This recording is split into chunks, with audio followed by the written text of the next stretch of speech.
Listo, entonces muy buenas tardes. Eh, Continuando entonces con el tema del curso, en la clase pasada, recordemos que lo que hicimos fue, una vez describimos las fuerzas con las que las cargas eléctricas interactúan, encontramos que también era posible encontrar una entidad que habíamos llamado el campo eléctrico y que ese campo eléctrico, pues esencialmente, lo podíamos expresar también en términos de esa ley de Coulomb que nos había permitido determinar las fuerzas entre los elementos cargados.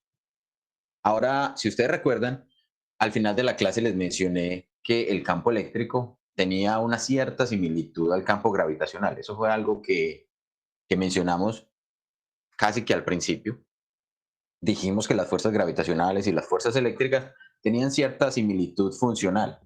Y para que lo recordemos, entonces vamos a repasar o vamos a escribir aquí esa expresión que teníamos de la fuerza eléctrica. ¿Sí? Recuerden que, no he puesto la pantalla avispado. Muy bien. Entonces tenemos aquí la fuerza eléctrica. Y esa fuerza eléctrica, dijimos, es el resultado del producto de la carga uno, la carga 2, es decir, el producto de las cargas que están interactuando para producirme esa fuerza, multiplicado por una constante de proporcionalidad, que es la constante de Coulomb, K sub E, que es equivalente a 1 sobre 4 pi epsilon cero, donde epsilon cero es la permitividad del espacio libre, y sobre la distancia que separa esas dos partículas cargadas elevada al cuadrado. Y esto en la dirección del vector unitario R12. Entonces, esta fuerza eléctrica, digamos, es la fuerza eléctrica que la carga uno ejerce sobre la carga 2.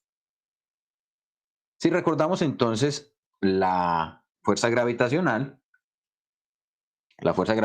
tiene una forma matemática que es el producto de una masa por la otra masa por la constante de gravitación universal sobre la distancia al cuadrado, pero a diferencia de la fuerza eléctrica, en la fuerza gravitacional siempre las fuerzas o la fuerza aplica atrayendo los cuerpos entre sí. Entonces aquí, si utilizáramos el vector R12, el vector unitario R12, de entrada podríamos decir que incluso que ese es el vector negativo de las dos, o sea, que la fuerza gravitacional que la partícula uno ejerce sobre la partícula 2, ambas con masa, va en la dirección negativa del vector R12. Miremos aquí un dibujito para que entendamos qué es lo que está pasando. Supongamos acá tengo un primer objeto con masa 1, acá tengo un segundo objeto con masa 2. Al igual que en el caso eléctrico, la fuerza ocurre sobre esta línea de acción de fuerza que une los centros de cada uno de esos objetos. Si yo acá pongo entonces un vector unitario R12, miren que de entrada yo ya sé que la fuerza que uno está ejerciendo sobre 2 tiene que ir en esta dirección, ¿cierto? En esta dirección va la fuerza gravitacional que uno ejerce en 2. Entonces va en la dirección de menos R12. Ahora bien, esa fuerza gravitacional, si nos damos cuenta, es, en el caso de la Tierra, la manifestación de una fuerza que nosotros conocemos como el peso, ¿cierto? Recuerden que para nosotros el peso, digamos, si yo llamo a esa fuerza eh, W, siendo ese el peso de un objeto, miren que no es otra cosa que ¿quién? ¿Cómo era que definíamos en física mecánica el peso? ¿Alguien recuerda? Masa por gravedad. ¿Cierto? La masa por la aceleración de la gravedad. Eso era la expresión que nosotros teníamos allí para definir el peso. Cuando teníamos un objeto y estábamos haciendo el diagrama de fuerzas, simplemente decíamos, para allá va la normal, para allá va el peso, fuerzas de tensión, por ejemplo, de una cuerda o la fuerza elástica, ¿cierto? Todas esas fuerzas las expresábamos y el peso lo definíamos como masa por gravedad. Sin embargo, ustedes tienen conocimiento de cómo se relacionan estas dos. ¿Han visto de pronto de dónde está esa relación? Porque es que si nos fijamos, esencialmente en el peso no estamos hablando de distancias entre los objetos, no tenemos dos masas, no tenemos una constante de gravitación. Entonces, ¿cómo se relaciona la fuerza gravitacional con el peso? No debería ser la misma cosa. Entonces, ¿qué piensan? ¿Quién tiene alguna sugerencia o quién de pronto sabe? Que de pronto alguien sabe cómo están relacionadas esas dos.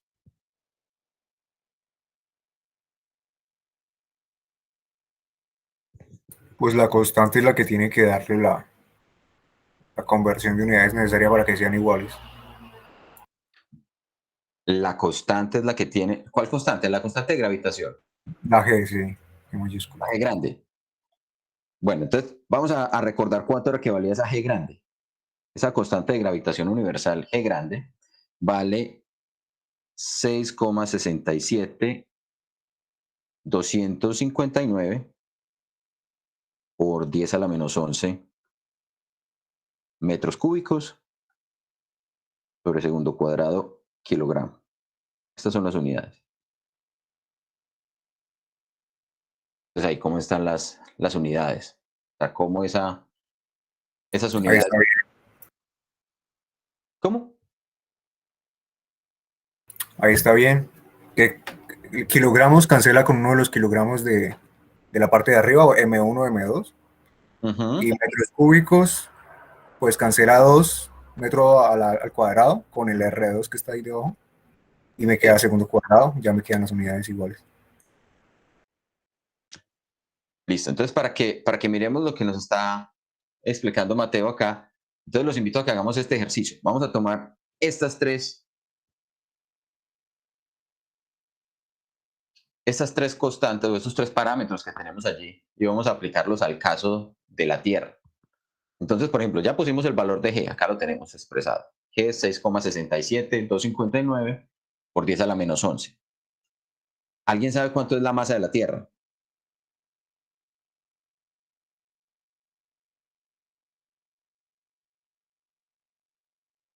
¿Cierto? Uno puede mirar allí en Wikipedia la masa de la Tierra y se va a Creo que encontrar según Google es 5.97 por 10 a la 24. 97237 por 10 a la 24 a la más 24 kilogramos. Esta es la masa de la Tierra. ¿Listo? Y el radio de la Tierra.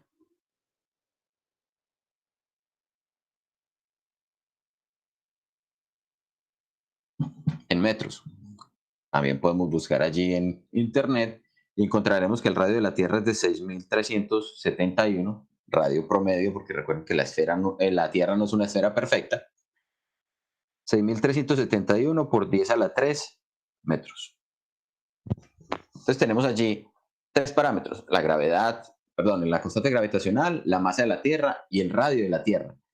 Pues resulta que si nosotros tomamos G, lo multiplicamos por la masa de la Tierra y dividimos por el radio de la Tierra al cuadrado, si hacemos ese ejercicio, miren el número que nos va a dar cuando hacemos esa operación. Entonces lo pueden hacer cuando estén repasando sus notas. Nos da 9,8181 metros sobre segundo cuadrado. ¿Eso a qué se les parece? Bueno, pero ese sería el radio medio de la Tierra, ¿cierto? Sí, es el radio medio de la Tierra. Eso es asumiendo que la Tierra fuera una esfera perfecta.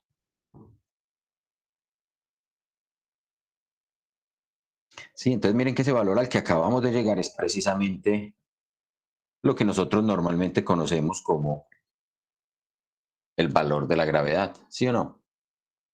Entonces, esencialmente, esa es la manera como están relacionadas nuestra fuerza que conocíamos como el peso y la fuerza de atracción gravitacional.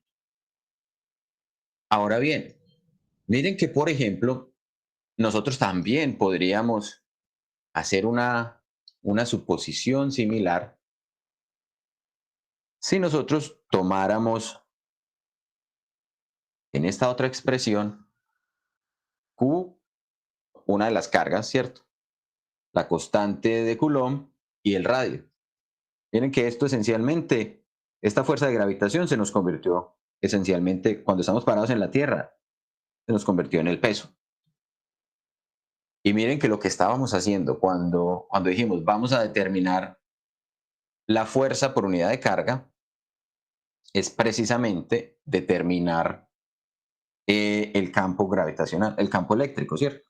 Cuando pasábamos a dividir, miren que lo que hicimos en la clase anterior fue precisamente coger la fuerza eléctrica,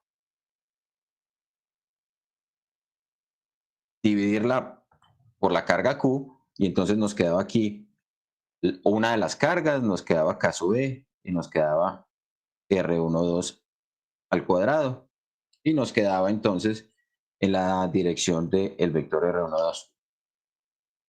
Entonces, a esto que teníamos acá, lo llamamos esencialmente el campo eléctrico.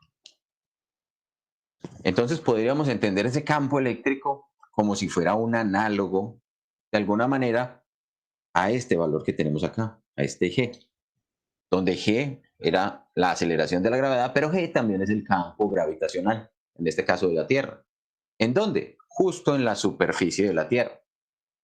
Entonces, ¿qué es lo que podemos definir aquí?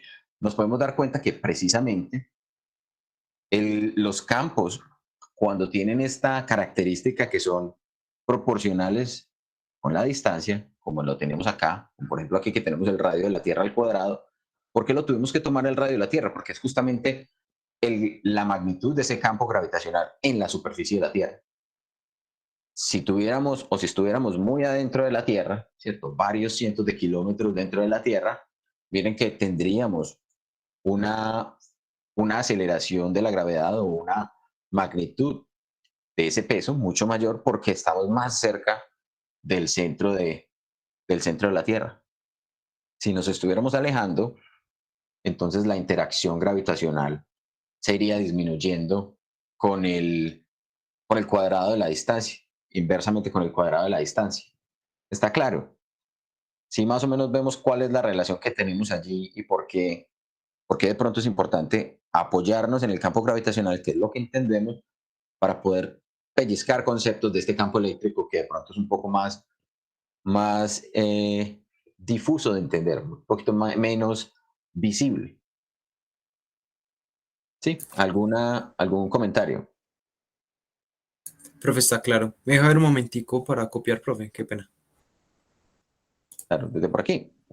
Sí, profe, está bien. Ya le tomé captura. Gracias, profe. Listo.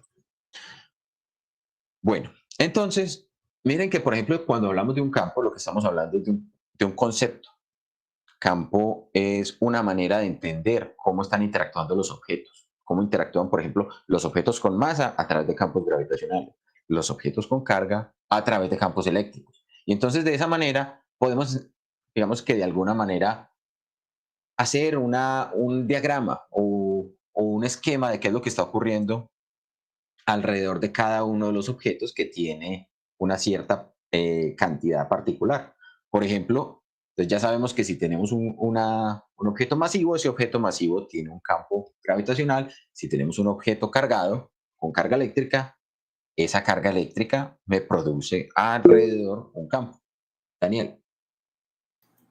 Profe, sí, pues ya hablando de esto, uno podría decir, cuando se referís a algo masivo, digamos que también hay que hacer referencia a la densidad, ¿sí o qué? Porque digamos, entre más denso, digamos que puede tener más gravedad. Uno puede hacer esa similitud con alguna propiedad en, pues en esta parte de la electricidad, no sé. Entonces, Vamos a ver más adelante que o sea, en este momento, hasta este punto, solamente hemos hablado de que la carga está distribuida en valores puntuales o en regiones puntuales más bien, ¿cierto? Como si tuviéramos punticos de carga. Pero los objetos que tienen un volumen también pueden tener carga y esa carga puede estar distribuida sobre ese volumen, por ejemplo, y puede estar distribuida de manera uniforme o puede estar distribuida de manera en que la densidad de carga, o sea, tener regiones del volumen donde haya una carga, una mayor concentración de carga que otras. ¿Sí? Lo vamos a ver más adelante. No muy lejos, pero por ahí en unas 2 o 3 clases a lo sumo, ¿listo? Entonces, teniendo en cuenta otra vez todos los campos, una de las razones o una de las cosas importantes a considerar es que los campos pueden ser esencialmente de dos tipos: campos de tipo escalar y campos de tipo vectorial. Les voy a mostrar una imagen que precisamente es tomada de las notas que están en las referencias del curso. Yo lo encuentro.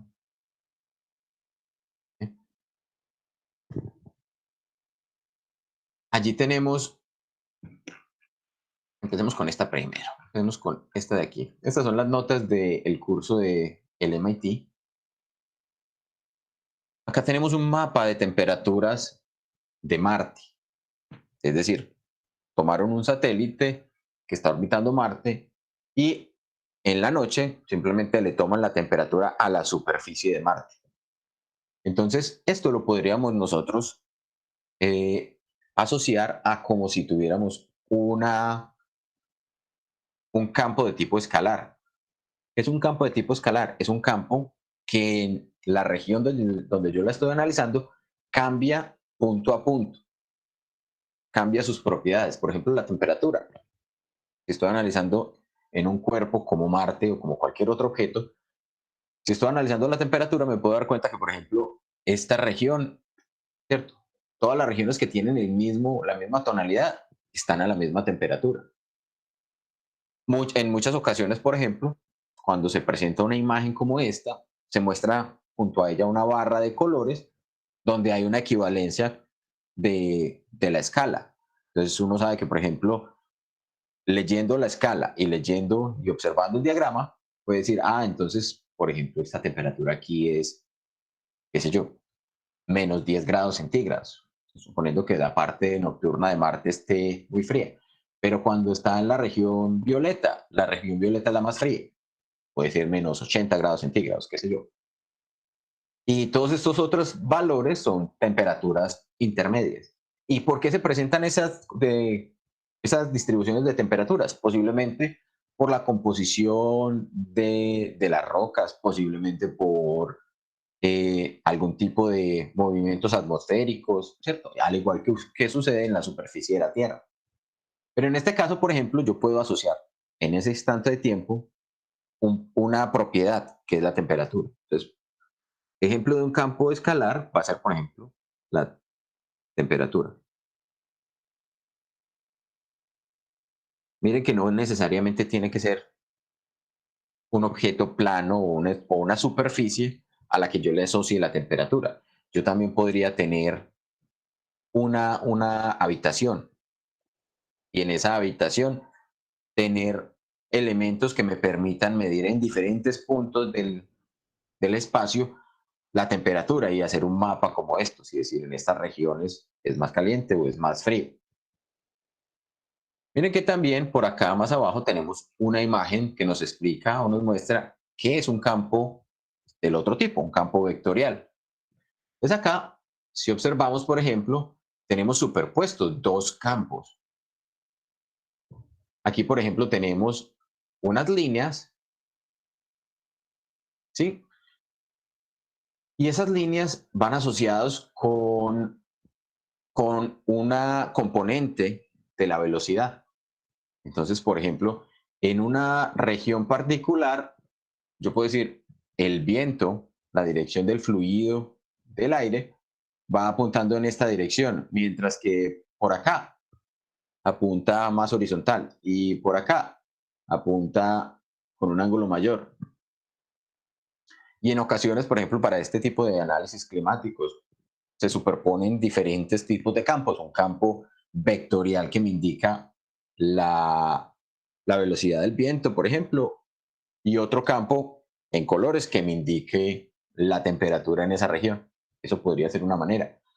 Aquí, ¿qué es lo que está diciendo? Acá esta imagen de colores nos está mostrando es esencialmente la velocidad de los vientos en nudos a 34.000 pies de altura.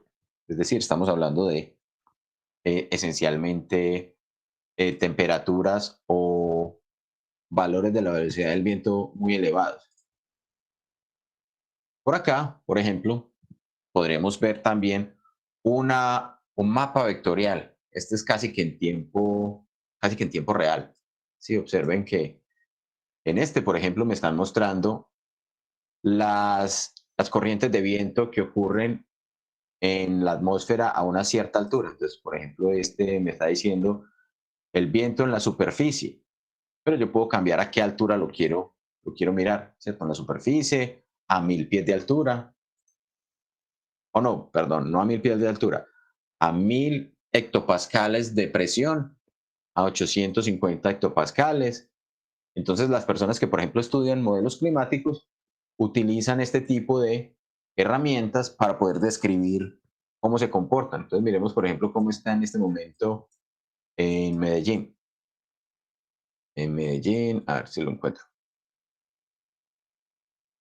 Bueno, si este es el río Cauca, este debe ser, bueno, debe estar por aquí en alguna parte. Sí, entonces en la superficie el viento está actuando en esta forma.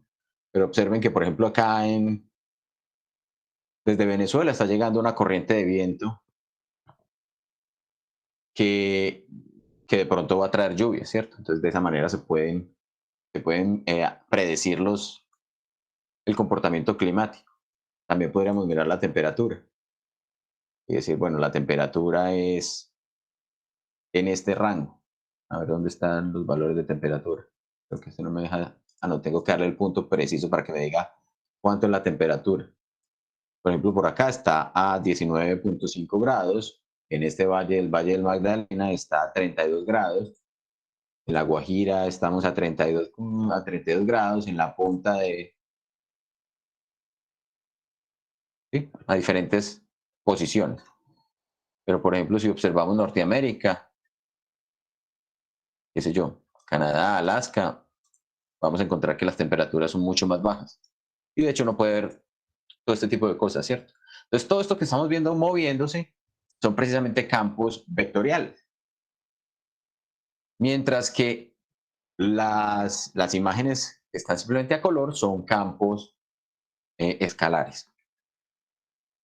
¿Alguna inquietud con respecto a eso?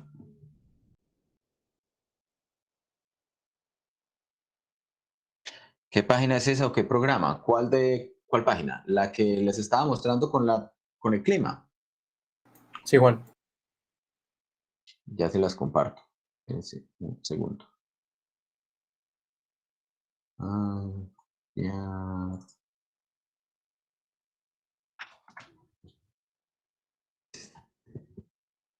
Sí. Muy bien. Entonces, para el caso de las cargas eléctricas también vamos a tener campos eléctricos, ¿cierto? Esos campos entonces, el campo eléctrico en particular es un campo de tipo vectorial. Entonces, cuando hablamos de campos vectoriales, recuerden que son campos que en cada posición del espacio van a tener un vector asociado y ese vector entonces va a tener magnitud, dirección y sentido. Y recordamos cómo fue que vimos la imagen de los campos producidos, por ejemplo, por cargas, por una carga puntual. A ver, pongámoslo por aquí.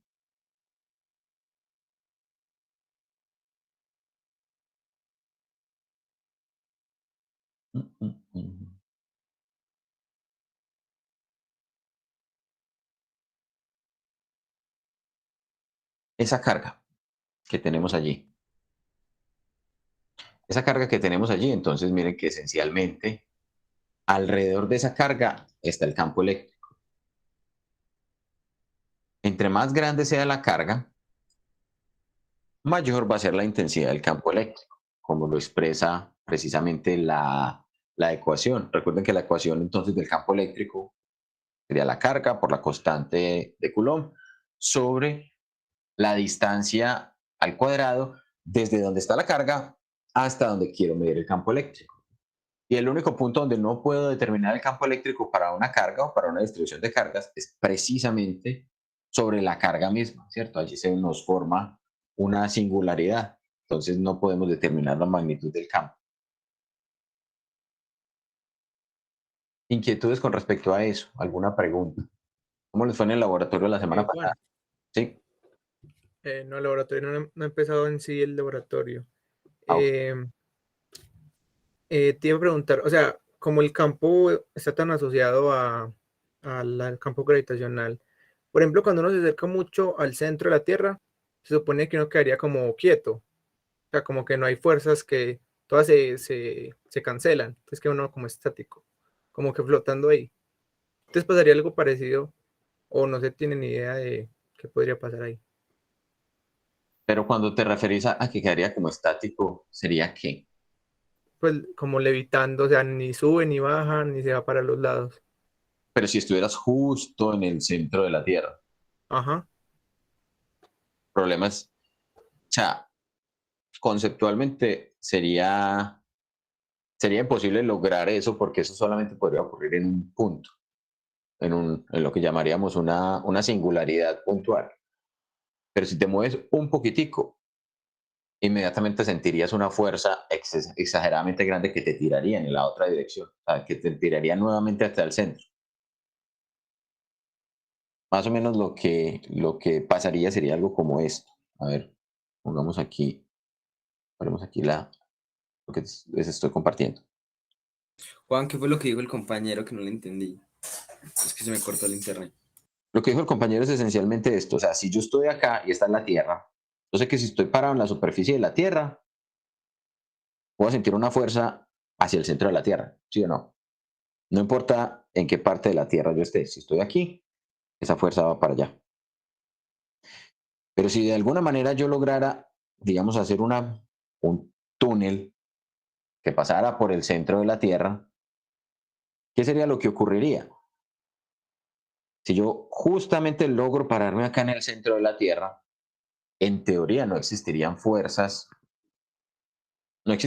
gravitacional, ¿sí? No existiría un desplazamiento, una fuerza neta en un sentido. El problema es el siguiente, el problema es llegar hasta ahí y estar justo en ese punto, porque si yo salgo de ese punto y me desplazo para acá, entonces lo que pasaría es que inmediatamente la Tierra me aplicaría una fuerza hacia allá. Pero Como para que eso ocurra, uno tiene que ser un punto. tendría que ser un punto exactamente. Uno tendría que ser un punto. O sea, digamos que conceptualmente, pues, no sería posible, pero suponiendo que este sea el centro, este es el centro de la Tierra. Y si estoy desplazado un poquito, entonces voy a sentir una fuerza gravitacional hacia allá. Y entonces me empezaría a mover y acelerar hacia el centro de la Tierra. Pero como, digamos, se tiene una cierta inercia, no es que se vaya a frenar justo en el centro de la Tierra, va a continuar el desplazamiento, él va a llegar por aquí. Y cuando llega por aquí, entonces la fuerza cambia de dirección. Y entonces, si no hay nada que lo frene, usted se quedaría oscilando, digamos, eternamente así, de acá para allá, para acá, alrededor del centro de la Tierra. Si no hubiera fuerzas disipativas que lo frenaran. ¿Listo? Pero como menciona Mateo, precisamente usted tendría que ser un punto para justamente pararse en el centro de la Tierra. Y ya en ese caso, lo que ocurriría casi que su masa empezaría a considerarse como parte de ese sistema de la Tierra que está atrayendo ya otros objetos externos.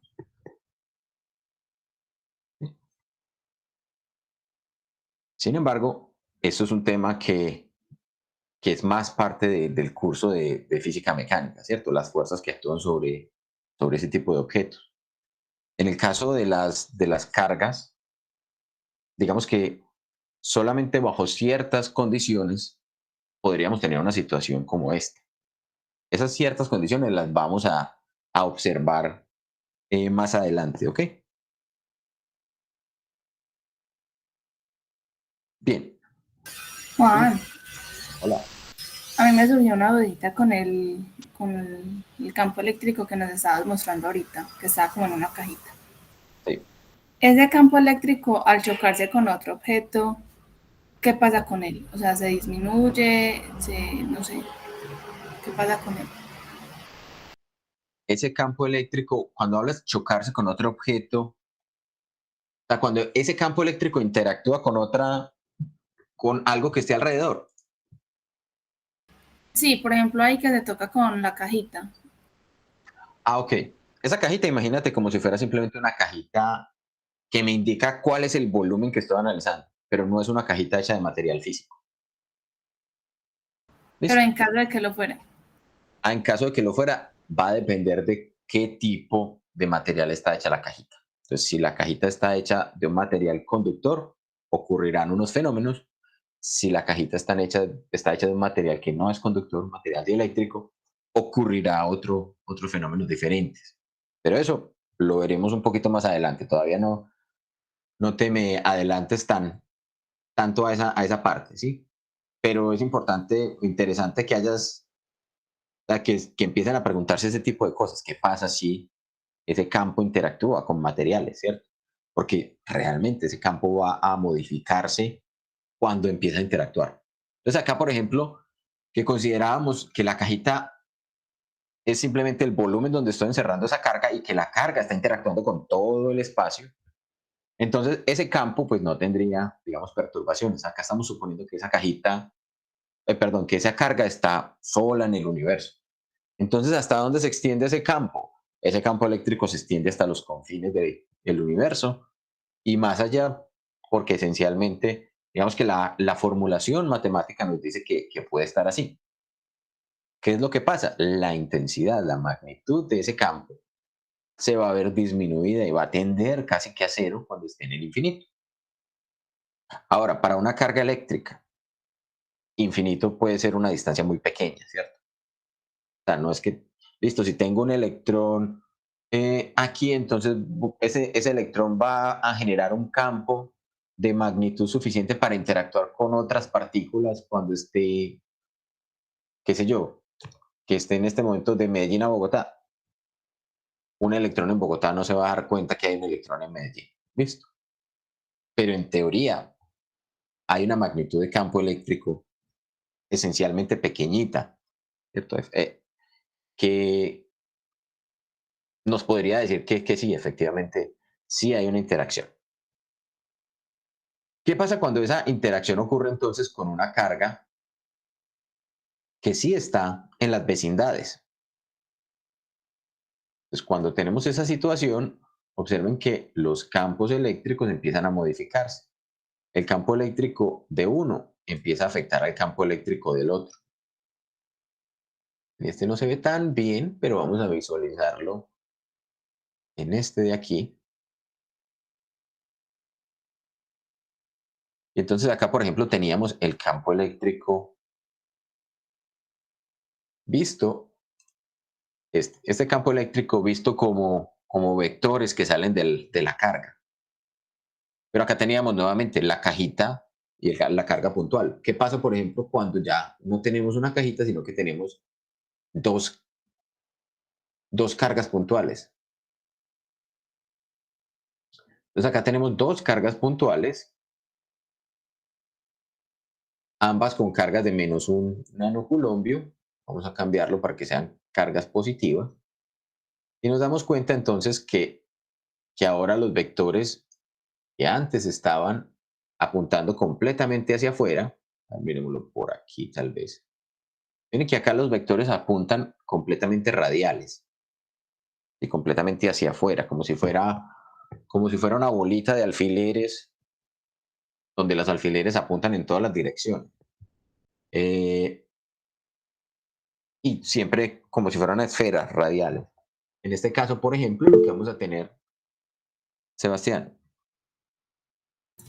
Juan, te pregunto, ¿cierto que esos vectorcitos son los vectores gradientes? O... En este caso están apuntando, son vectores de campo eléctrico, ¿cierto? Me están diciendo cómo es el campo eléctrico en esa región alrededor de las cargas, ¿sí? Lo que está en gradiente es el color. Entonces el color se me está diciendo que, por ejemplo, lo que está más blanco es más intenso. Y lo que está verde clarito y verde oscuro, pues es cada vez menos intenso. O sea, blanco, verde clarito, verde oscuro. Ah, listo. Miren que, por ejemplo, vamos a ponerle, a ver qué le cambiamos. Cambiémosle la separación. Observen que el campo eléctrico de cada una de las cargas pues se afecta por la presencia de la otra. Aquí casi que están tocándose. ¿Sí? Sin embargo, miren que esa visualización que estamos haciendo a punta de vectores puede ser un poquito compleja, un poquito dispendiosa. Miremos, por ejemplo, el caso de un dipolo. Un dipolo son cargas de la misma magnitud, pero con diferentes signos. Entonces acá tenemos una carga de más y una de menos un nanoculombio. Según lo que ya sabemos, la carga de más un nanoculombios, el campo eléctrico alrededor de ella estará apuntando hacia afuera. Y la de menos un nanoculombio estará apuntando hacia adentro. Entonces acá ya podemos de una vez decir, la carga que está a la izquierda es la carga positiva y la carga que está a la derecha es la carga negativa. ¿Cómo lo sé? Porque en este caso los vectores apuntan hacia afuera y en este caso los vectores apuntan hacia adentro. Si modifico la separación, miren que se conserva esa tendencia. El problema es cuando se juntan. Miren que al juntarse, ¿qué está pasando con el campo eléctrico? Miren, por acá tengo campo eléctrico, pero si los empiezo a juntar, ocurre una cosa, exacto, se empieza a atenuar. Si la animación me permitiera ponerlos justo uno encima del otro, ¿qué nos daríamos cuenta? Que efectivamente habría una anulación. Entonces la carga neta ahora de esa partícula sería cero. De hecho, la carga neta del dipolo es cero, pero me genera campo eléctrico. ¿Listo? Antes de que continuemos, vamos a hacer un esquema para que hablemos precisamente de esas características del campo eléctrico. Federico. Juan, entonces como el campo eléctrico también puede ser de manera escalar, eso también, pues ese campo también se podría presentar como con números, ¿o no? No, el campo eléctrico no sería escalar. El campo eléctrico siempre tiene una característica vectorial, porque siempre le puedes asociar a cada posición en el espacio un vector que te dice para dónde apunta ese campo eléctrico. Entonces, ¿y por qué queda neutro? Pregunta. Porque precisamente la cantidad de carga positiva y la cantidad de carga negativa está en igual magnitud. ¿Recuerdan cuando hablábamos de los átomos? Que decíamos, hay átomos neutros, hay átomos a los que les quito electrones y se me convierten en iones positivos. Hay átomos a los que les adiciono electrones y se me convierten en iones negativos.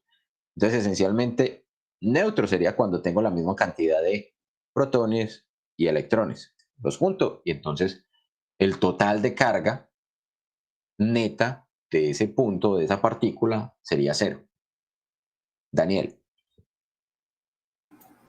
Juan, yo tengo dos preguntitas. La primera es, ¿con qué velocidad se siente una carga la presencia de la otra? Sí. ¿Con qué velocidad siente una carga la presencia de la otra? Esencialmente es instantáneo. En términos prácticos es instantáneo. Es como decir, ¿con qué velocidad siente una masa la presencia de un objeto, de otro objeto que le está atrayendo gravitacionalmente? Se supone instantáneo. Pero digamos que para términos prácticos, digamos que es una velocidad muy alta. Pues no tiene, digamos, objeto analizar cuánto es esa velocidad o cuánto es el tiempo que ocurre mientras una carga siente la presencia de la otra. Digamos que puede ser inmediata y de esa manera, digamos que no tendríamos o no estaríamos muy alejados. Vamos a ver que, por ejemplo, cuando ponemos un objeto cargado en las cercanías de un objeto que es conductor, inmediatamente va a ocurrir un movimiento de cargas, un movimiento de electrones. Incluso ese movimiento de electrones ocurre a una velocidad muy alta, en unos tiempos de reacción que son del orden de 10 a la menos 15 segundos. Entonces, eso es muy rápido. Eso es casi que llegando a la velocidad de la luz. Juan, pues yo, por ejemplo, tenía entendido que, por ejemplo, en el caso de la gravedad que se transportan, pues, por ejemplo, las ondas gravitacionales es como a la velocidad de la luz. Entonces, no sé si sería lo mismo. Podríamos considerar lo que es a la velocidad de la luz, prácticamente. O sea, los campos se podrían propagar a la velocidad de la luz. Sí estamos hablando de ese tipo de interacción. La presencia o no de una carga viajaría a esa velocidad. Pero si el campo es infinito, se toma como infinito, pues siempre está persiguiendo cualquier cosa que está alrededor, ¿no? O sea, otra cosa es que uno humanamente perciba por medio de algún dispositivo que ya está cerca al núcleo, pues al centro del campo, pero pues en realidad siempre lo siente, ¿no? Es que esa es una manera, digamos que esa ya es la parte filosófica de la concepción de campos. ¿Son los campos eléctricos una cosa real porque la podemos medir o son una cosa real porque realmente existe? Pues, o sea, eso es digamos que la parte filosófica de este tipo de ciencia. Digamos que el campo es la explicación, más bien que le hemos logrado dar a una serie de fenómenos que puede que tengan mucho más de profundo que lo que podemos entender. Pero por el momento, digamos que es una explicación que funciona bien. Ustedes saben que a medida que avanza la ciencia, hemos desechado algunas teorías que de pronto no eran las más adecuadas o que de pronto no eran correctas. Desde, desde los griegos se concebía unas concepciones aristotélicas, pues cierto, de cómo funcionaba, digamos, el movimiento de los cuerpos. Pero llegó Galileo y dijo, no, esto no funciona así. Y llegó Newton y dijo, no, vea, esta es la mecánica de los cuerpos, así tiene que funcionar. Y después llegó Einstein y dijo, no, es que lo que Newton dijo hay que mejorarlo. ¿Sí? Pero, por ejemplo, miren que todavía nosotros seguimos estudiando esa mecánica newtoniana porque para muchos casos es una aproximación eh, razonablemente acertada, a pesar de que sabemos que desde la aparición de la relatividad, pues ya no es exactamente la que nos permite describir todos los fenómenos. Entonces, así es posible que luego digamos, no, de pronto esa manera de entender los campos no era la manera adecuada. Puede que ocurra. ¿Sí? Juan, y lo otro, no sé si sea pues del curso, pero tengo la duda, es pues el campo eléctrico, digamos, siempre está ahí y los objetos con sus cargas lo perturban, o los objetos con sus cargas generan campo eléctrico. Los objetos con sus cargas generan campo eléctrico. ¿Sí? Listo, listo. El campo eléctrico es la manifestación de que hay un objeto que está cargado. Entonces, si tienes una carga asociada a que existe esa carga, existe un campo eléctrico. ¿Y cómo, en qué dirección apunta ese campo eléctrico? Ese campo eléctrico apuntará de acuerdo al signo que tenga esa carga. Entonces, si tenemos cargas que son positivas, ese campo eléctrico apunta hacia afuera. Tenemos cargas negativas, ese campo eléctrico apunta hacia adentro. Si estamos muy cerca de las cargas positivas o de las cargas negativas, ese campo tendrá una magnitud grande. Si estamos muy lejos, ese campo va a ir disminuyendo su magnitud. Entonces, por ejemplo, una de las formas que es importante considerar o tener en cuenta es entonces, vamos a irlo escribiendo por aquí, el campo eléctrico es vectorial. Es una de las cosas que es importante que recordemos. ¿Sí? Ahora, ¿qué quiere decir? Que como está asociado a la carga, entonces si por acá yo tengo un objeto que está cargado, digamos con una carga de +3, cualquier cosa, +3 nanocoulombios, +3 microcoulombios. Y por acá tengo un objeto que está cargado con -1, mismas unidades. Entonces, ¿qué es lo que voy a notar? Que alrededor de este objeto yo voy a tener campos, que si me voy alejando, pues ese campo va a ser cada vez más pequeño, entonces puedo pintar las flechitas cada vez más chiquiticas, pero esto realmente apunta en todas las direcciones. En cada una de las direcciones que estoy tomando aquí, hacia adentro, hacia afuera, hacia adelante, hacia atrás, todo. ¿Cierto? Es completamente radial. ¿Sí? Y lo mismo pasaría pues para acá. Y si el campo es negativo, entonces apunta hacia acá. Ahora, ¿qué es lo que se suele hacer? Lo que se suele hacer es Entonces, como este campo, digamos, es de menos intensidad, entonces se suelen pintar menos vectores. Si ustedes recuerdan por aquí, teníamos esta imagen, digamos esta que tiene los campos, pongámoslo por acá simplemente el del campo puntual, supongamos pero miren que se habla de la densidad de vectores. Pues acá no estamos modificando la carga permanece igual, pero como yo a cada punto del espacio le puedo asociar un vector, entonces yo podría poner muchísimos vectores, entonces entre más densos sean los vectores que ponga, estoy diciendo, es que tengo más carga. Si lo pongo menos denso es porque tengo menos carga. Es una manera de visualizarlo. ¿Listo?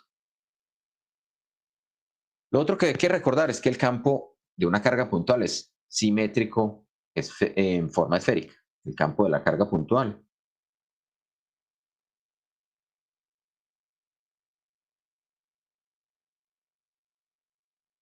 es simétrico en forma esférica. ¿Cómo así? Yo puedo trazar alrededor de ese campo o de esa distribución que tenga una carga puntual, tomar una esfera, esa esfera de un radio determinado, ¿sí? Un radio R, y todos los puntos en la superficie de esa esfera van a tener la misma magnitud de campo eléctrico. ¿Listo? ¿Cuánto vale el campo eléctrico en este punto?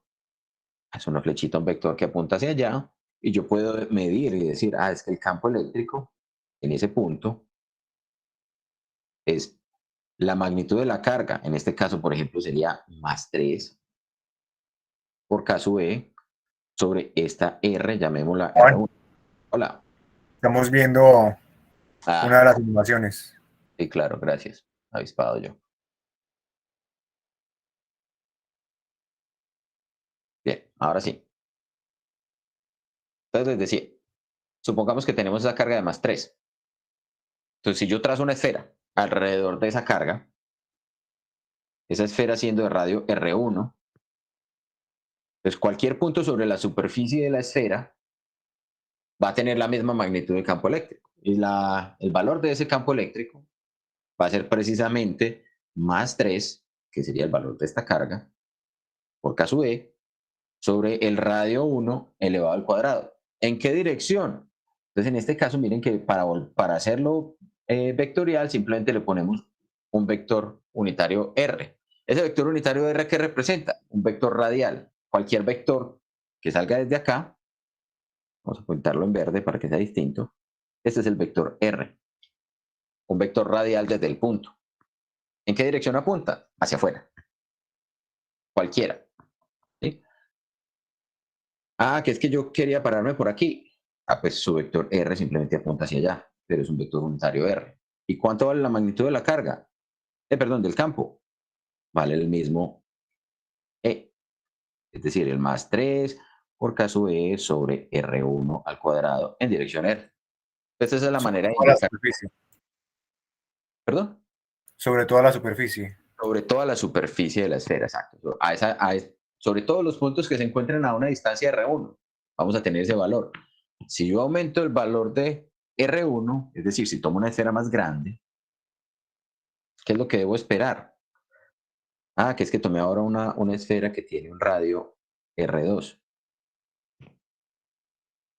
Como R2 es más grande, entonces simplemente los puntos que estén por aquí afuera van a tener una magnitud de campo eléctrico, llamémoslo E2, que van a ser el mismo más 3 por K sub E sobre ahora R2 al cuadrado, otra vez en la dirección radial. Pero como R2 es más grande que R1, pues entonces el campo 2 va a ser más pequeñito que el campo 1. ¿Sí? Para el caso de la carga negativa, va a ocurrir exactamente lo mismo, solo que lo único que nos cambia es el valor de este signo que tenemos acá. Y el valor de la magnitud de la carga. Pero sería exactamente la misma situación. Listo.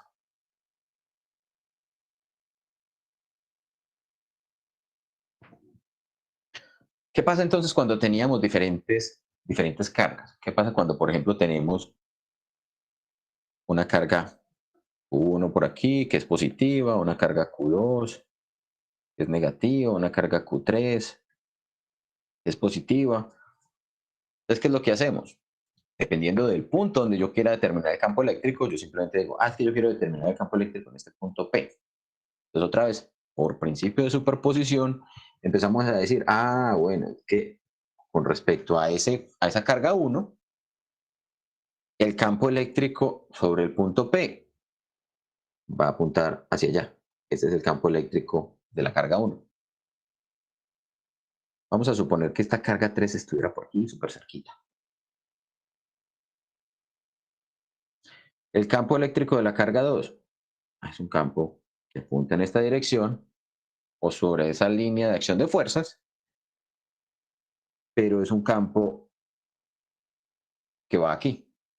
Ese sería el campo 2. Para la carga 3, que era una carga que estaba muy cerquita y que también es positiva, apuntará entonces sobre esta línea de acción de fuerzas, pero la magnitud puede ser mucho más grande porque está muy cerquita, ¿sí o no? Eso fue lo que vimos. Este podría ser el campo debido a la carga 3.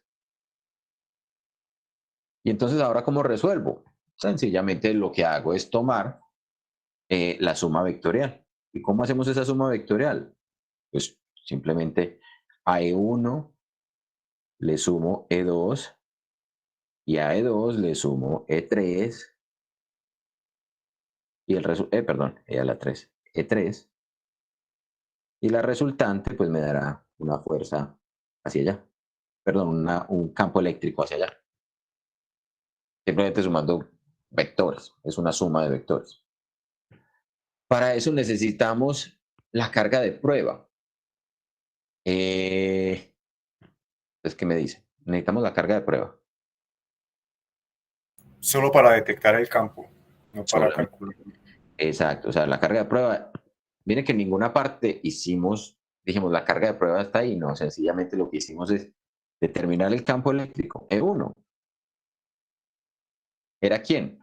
E1 era Q1 por caso E sobre esta distancia, llamémosla R1 al cuadrado. ¿En qué dirección? En la dirección de R12. Entonces, en la dirección de R12. E2.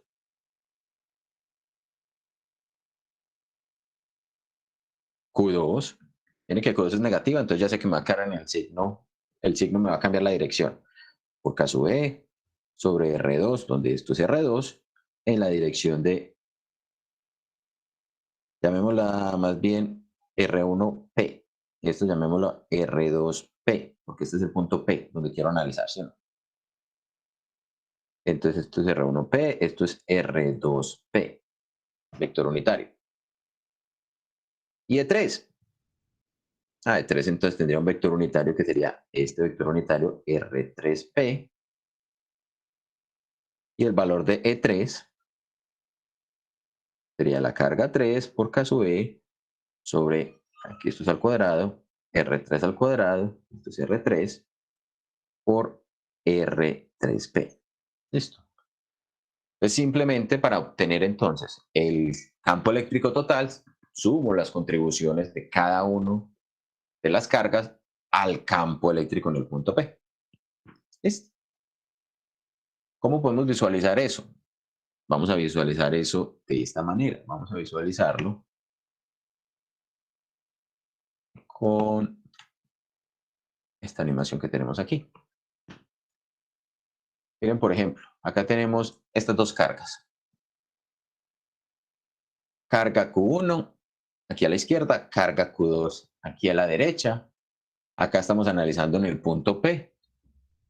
Miren que el signo, esto está en italiano, el signo de la carga 1 es positivo. El signo de la carga 2 es negativo.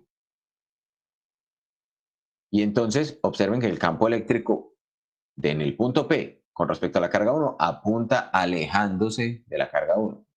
Y con respecto a la carga 2, apunta acercándose a la carga 2, que es esencialmente lo que habíamos discutido que debía ocurrir. Miren que si, por ejemplo, yo me acerco con el punto, bueno, y esa flecha en rojo sería la resultante. Si yo me acerco a la carga 2, observen que precisamente el campo eléctrico 2 empieza a crecer mucho, mucho, mucho, y la resultante pues entonces va a apuntar principalmente en esa dirección. Lo mismo va a pasar si me acerco a la carga 1. ¿Sí? Pero yo también podría jugar incluso con no tener las cargas de la misma magnitud. Yo puedo hacer que las cargas, por ejemplo, que la carga 1 sea mucho más grande. Aquí no estamos manejando, digamos, el tamaño de la carga está indicando la magnitud de carga que tenemos allí. Entonces, esto todavía es un montón de carga positiva. Pero también le podríamos cambiar el signo. Y entonces hacer que ahora, precisamente la carga tenga menor o mayor tamaño, ¿sí? En este caso, el campo eléctrico apuntaría hacia abajo, dependiendo de los tamaños. ¿Listo? Si tuviéramos más cargas, simplemente es sumar los otros vectores, E3, E4, hasta E a la N, todos los que queramos poner para poder determinar entonces el campo eléctrico total sobre el punto de interés. ¿Está claro? Juan, entonces podría hacer la suma vectorial de los vectores unitarios y luego multiplicar ese vector resultante por la suma de las magnitudes y ya tendría el campo.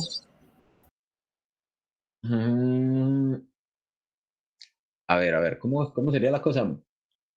Pues no trabajando con las componentes, sino que trabajo lo vectorial, ¿Sí? vectorialmente, y la magnitud la trabajo pues escalarmente. Y pues por regla de producto por escalar, se supone que funciona. No estoy seguro que te funcione así. Yo pensaría que es más seguro, digamos, encontrar las componentes de cada una, o sea, encontrar cada una de las componentes del campo y ya luego sumar solamente las componentes del mismo tipo, sumar todas las componentes en X, todas las componentes en Y, todas las componentes en Z. Sería mucho más seguro, creo yo. Tengo que revisar si de pronto esa otra alternativa funciona, pero de todas maneras lo podrías hacer y si ves que hay una igualdad independiente del caso, pues lo podrías realizar de esa forma. ¿Listo? Daniel. Juan, la magnitud del campo de la carga depende básicamente de la cantidad o ausencia de electrones. Sí, sí. Que el objeto tenga más electrones. Eso sería lo que generaría que la carga sea más positiva o más negativa.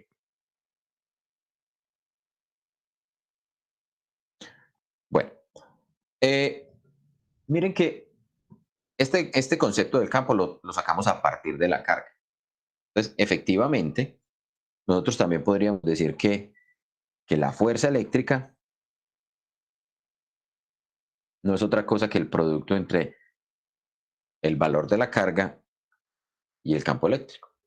Entonces, ahora vamos a suponer que, por ejemplo, no tenemos, no estamos poniendo allí una carga de prueba, sino que ponemos otra carga cualquiera. Entonces, si ponemos otra carga cualquiera, pero conocemos que hay un campo eléctrico, ¿sí? Conocemos la magnitud del campo eléctrico, podríamos saber cómo es la fuerza eléctrica que una carga va a experimentar cuando la pongamos en ese campo eléctrico. De la misma forma que lo que hacíamos, por ejemplo, para conocer en el campo gravitacional. Nosotros poníamos un objeto que teníamos o del cual conocíamos la masa, lo poníamos en el campo gravitacional y eso inmediatamente nos daba el peso. Miren que esto más o menos opera igual. Si esto es el peso, nosotros decíamos, esto es la masa por la gravedad. Entonces aquí mismo, o de la misma manera, si yo conozco que en una cierta región, digamos en esta región, yo tengo un campo eléctrico, ahí en esa región yo tengo un campo eléctrico, Entonces, podríamos decir que dependiendo del signo de la carga que yo voy a poner, pues por ejemplo yo pongo una carga aquí que es positiva, una carga Q positiva. Si el campo eléctrico, si por ejemplo yo sé que el campo eléctrico en ese punto apunta en esta dirección, si esto es el campo eléctrico, entonces la fuerza eléctrica que esa partícula que yo ponga ahí va a sentir, va a ser en esa misma dirección. Esto va a ser la fuerza eléctrica que va a sentir esa partícula positiva. Otro punto, por ejemplo, que el campo eléctrico por acá apunte en este sentido. Recuerden que es un campo vectorial. Por acá, digamos que apunta, me quedé muy torcido, esto es una flechita. Que el campo eléctrico apunta hacia allá. ¿Sí? Entonces, por ejemplo, yo podría poner aquí, qué sé yo, una partícula cargada negativamente, una Q negativa. Entonces, ¿en qué dirección tendría que ser la fuerza eléctrica que esa partícula cargada negativa experimentaría? ¿En el sentido de esta flecha o en el sentido opuesto a la flecha? Opuesto. Opuesto a la flecha, ¿sí o no? Porque es una carga negativa, que yo sé que esta sería la fuerza eléctrica que experimentaría una partícula cargada negativamente en esa posición. Que aquí voy a poner, ¿cierto? Como yo quiera ponerlas.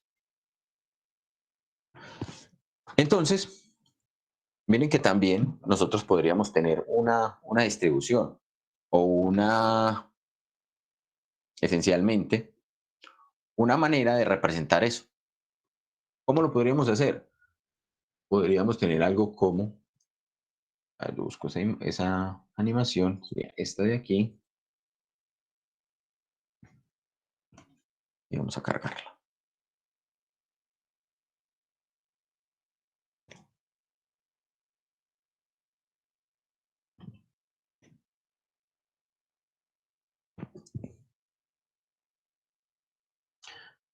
Bien, entonces miren que, por ejemplo, si yo tengo acá, digamos, una carga positiva, yo sé que esa carga positiva entonces me produce un campo eléctrico alrededor de ella apuntando hacia afuera. Una carga negativa solita, un campo eléctrico que apunta hacia adentro. Las dos cargas, campos eléctricos que salen de la carga positiva y entran en la carga negativa.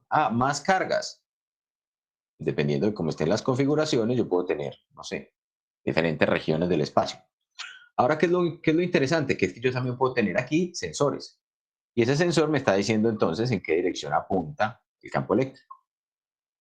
Ese sensor esencialmente es como si fuera una carga de prueba. Miren que es como si fuera una carga positiva. Miren que a medida que me acerco a las cargas positivas, la magnitud se incrementa.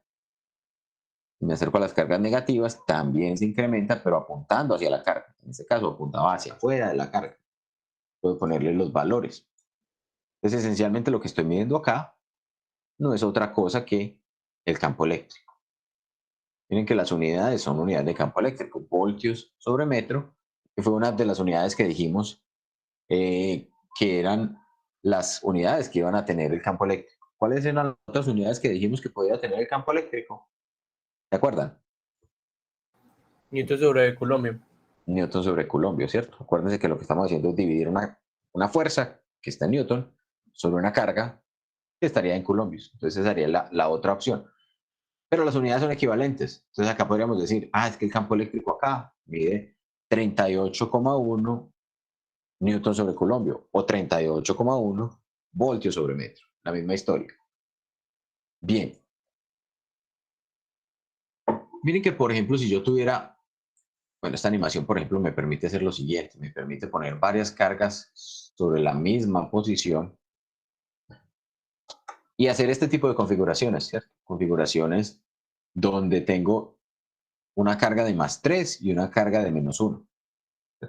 Acá solamente tengo una carga, acá tengo 1, 2, 3. Sí, pongámoslo junticos. Miren que con eso yo puedo decir, justamente el campo eléctrico parte de esta concentración de cargas positivas y siempre va a apuntar hacia la carga negativa. Es decir, acá siempre voy a tener una cierta magnitud de campo eléctrico. Muy grande cuando estoy por acá pero el campo eléctrico siempre va a apuntar hacia la derecha. Miren que se va reduciendo, se va reduciendo, se va reduciendo, se va reduciendo. 11, 9, 8. Oh, se volvió constante y empezó otra vez a aumentar. Entonces por acá hay un punto donde llega como a un mínimo. Y continúo, miren que ya empieza otra vez a aumentar. 8, 9, 10, 11, 12, porque me estoy acercando a la carga negativa. Si tuviéramos solamente una y una carga, ¿dónde esperaríamos que ocurriera eso? Ese punto donde se alcanzaba el valor mínimo de campo eléctrico. En la mitad de la distancia. Justamente por acá en la mitad, ¿cierto? Entonces, pongámosle la mallita a esto. Y pongamos esto, una por aquí, y 1, 2, 3, 4, 5, 6, 7, digamos que 8. Pongamos esta carga por acá. Listo. Entonces yo ya sé que, ¿cómo lo ponemos? Pongamos esta por acá en el medio. Me queden las flechitas. Eso ahí. Entonces yo ya sé que con un sensor que yo ponga por acá, ¿cierto? 4.52, para allá aumenta, 4.52 y para allá aumenta, efectivamente, ¿cierto? Que era lo que nos estábamos esperando. ¿Qué pasa si, por ejemplo, yo pongo, bueno, otra cosa, si me paso de este punto y me empiezo a mirar que para este punto simplemente cambio de sentido, apuntando hacia dónde, hacia la carga negativa. Me empiezo a alejar y a medida que me voy alejando, pues llegar a cero en el infinito. Y lo mismo por aquí, y lo mismo por allá, y lo mismo hacia arriba, y lo mismo hacia... En cualquier dirección que yo tome, voy a llegar a cero. Pero si, por ejemplo, yo tuviera, por ejemplo, aquí 3 cargas, miren que ese punto de mínimo llegó y ocurrió fue por aquí. En un punto por estos lados, ¿cierto? 8.22, ¿cierto? Más cerca de las cargas, de la carga negativa que de las cargas positivas. Porque acá tengo una mayor influencia de cargas positivas, entonces el campo va a apuntar mucho más hacia allá. Pero observen lo que va a ocurrir por acá. Miren que acá el campo valía 1000, 4000, justamente en el punto pues se vuelve una singularidad. 60, 20, 18, sigue 9, 8, 7, 6, 5, 4, 3, 2, 1. Y por acá, carajo, pongamos estas cargas un poquito más lejos. Yo creo que no, se me salió del espacio de la animación. 1, 2, 3, 4, 5, 6, 7, 8, más o menos a la misma distancia. Observen que por aquí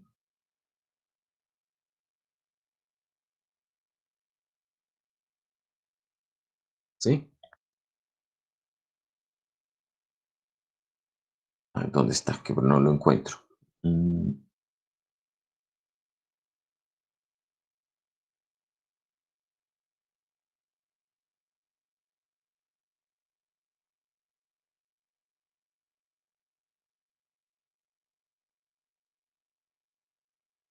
¿Qué te hiciste? ¿Qué te hiciste? Que no te encuentro. 2, 3 por acá, ¿cierto? El campo se vuelve cero a una cierta distancia.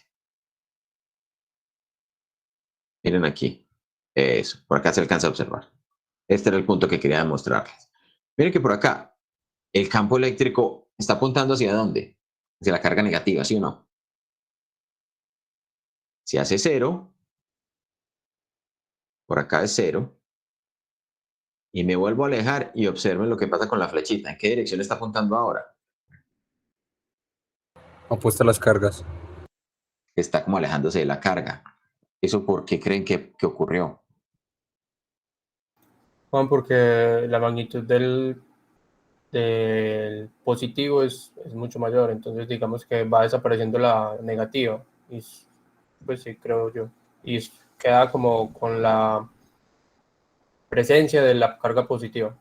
Exactamente, eso que están ustedes mencionando allí es precisamente lo que está ocurriendo.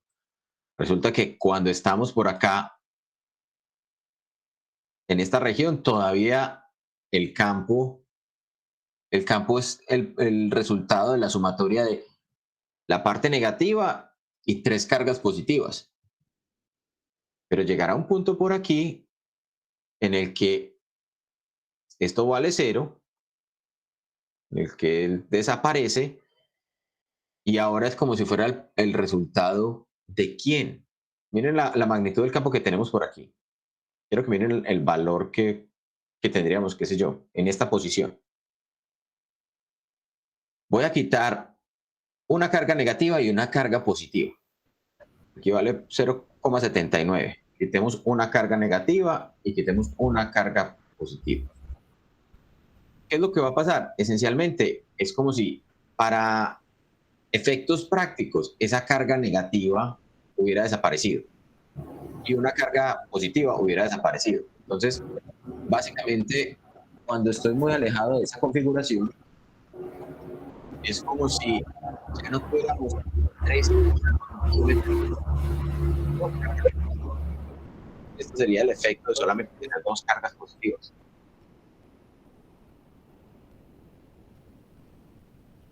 Lo que ocurría cuando teníamos, por Qué ejemplo, pena contigo, sino que no sé si fui solo yo que o sea, los últimos segunditos, sonó como puros carros de fondo, entonces no se escuchó nada. no sé, creo que alguien debe tener el micrófono abierto, porque por aquí no está pasando carros. Ya, no me di cuenta, ya lo cerré. Listo. Que no, que precisamente el efecto del campo producido por cargas de signos opuestos, miren que podríamos llegar a la situación en donde completamente anulamos ese campo. Sí, ahí, por ejemplo, neutralizamos el campo, pusimos una carga positiva encima de la otra, encima de la negativa, o en la misma posición, y miren que el campo desapareció. Lo mismo ocurre, por ejemplo, si yo monto, digamos, las 3 cargas y una carga, ¿sí? Este efecto, visto desde una cierta distancia, sería lo mismo a si tuviéramos solamente 2 cargas positivas. Tenemos Es como una. la carga de un ion, ¿cierto? Sí, más o menos se podría asumir como si fuera un ion. Bien, listo. Una de las cosas que también podríamos tener en cuenta, vamos a parar esto, es que miren que estas representación a punta de vectores, pues es muy útil para determinar inmediatamente cuál es el sentido del campo eléctrico. Nos decía inmediatamente en qué dirección apuntaban el campo eléctrico saliendo de las cargas positivas o el campo eléctrico entrando a las cargas negativas. Pero hay otra representación que puede ser mucho más útil y es la representación por medio de líneas de campo. Entonces, en el caso de las líneas de campo, lo que vamos a tener es que vamos a unir los vectores donde los vectores que nos representaban el campo eléctrico los vamos a unir por líneas que son tangentes a ellos. Es decir, eso nos va a permitir, por ejemplo, vamos a visualizar otra vez esta animación. No, esta no. Esta.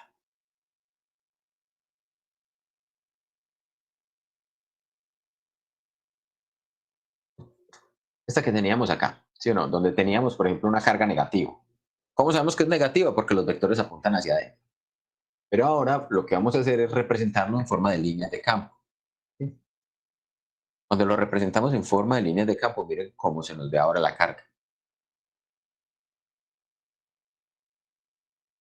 Allí, por ejemplo, no podríamos directamente determinar cuál es, o sea, si la carga es positiva o es negativa. Incluso si observan ustedes, cuando le cambia aquí la opción de invertir, no se observa nada. Solamente cuando lo teníamos en vectores, es que podríamos ver el cambio de la dirección del vector o el sentido del vector. ¿Sí? La dirección no cambia, sino el sentido en el que apunta la flecha. Sin embargo, esta representación por líneas de campo es mucho más útil cuando tenemos múltiples cargas. Por ejemplo, si tuviéramos el dipolo. Miren la carga del dipolo y miren las líneas de campo que se nos producen. Ahorita cuando hicimos la animación de las que estábamos viendo en el plano, observamos que había líneas de campo, o el campo, más bien, que habían vectores de campo eléctrico que apuntaban de una carga a la otra. Entonces miren que se representan justamente como una linecita recta. Pero alrededor de las cargas veíamos que esas líneas o que esos vectores se curvaban. Efectivamente es lo que nos están mostrando estas líneas que vemos aquí. Miren que si separo las cargas, simplemente lo que ocurre es que varía la manera o cómo están distribuidas esas líneas de campo, que es lo mismo que ocurría con el vector de campo. ¿Sí? ¿Qué más podríamos ver aquí? Por ejemplo, aquí vemos que hay campo eléctrico que apunta de una carga a la otra. Eso nos dice las cargas son de signos opuestos. Si tuviéramos cargas puntuales del mismo signo, observen cómo se comportan las líneas de campo. Entonces resulta que podríamos unirlas más, ¿sí? Entonces casi sería la configuración de una carga puntual. Miren que esto es exactamente como si fuera una distribución de cargas con líneas de campo esféricas, pero si empezamos a separarlas nos damos cuenta que realmente el campo eléctrico apunta hacia afuera, pero se ve perturbado por la presencia de esta otra. Si tomamos, por ejemplo, esta línea de campo, observen que apunta hacia afuera y se ve perturbado. A ver qué otra cosa podríamos hacer allí. Sergio.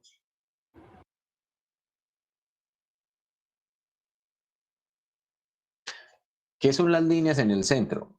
Muy buena pregunta. Esas líneas que vemos en el centro son líneas de campo también. Porque resulta, miremoslo, a ver con cuál lo miramos que se entienda fácilmente. Yo creo que con esta se entiende fácil. Pongamos las dos cargas de signo positivo. ¿Sí? Y ambas de la misma magnitud. Miren que justamente en el centro, esto que tenemos allí, el punto donde estamos analizando, nos genera una componente de campo eléctrico que apunta justamente hacia arriba. Si seguimos bajando, nos damos cuenta que esa componente sigue apuntando hacia arriba. Aquí estoy tratando de moverme por todo el centro.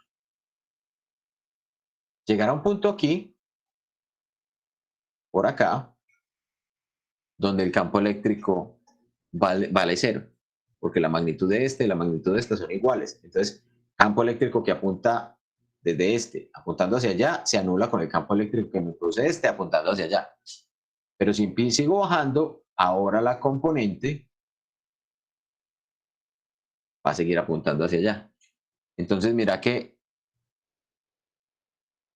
si bien estoy por aquí o bien estoy por allá, esto es como si fuera el punto medio. Ese punto medio va a tener también, me estoy moviendo muy mal, hacia arriba y hacia abajo. Esta componente o esta resultante va a ser solamente vertical. ¿Listo? No sé si eso responde tu pregunta, Sergio.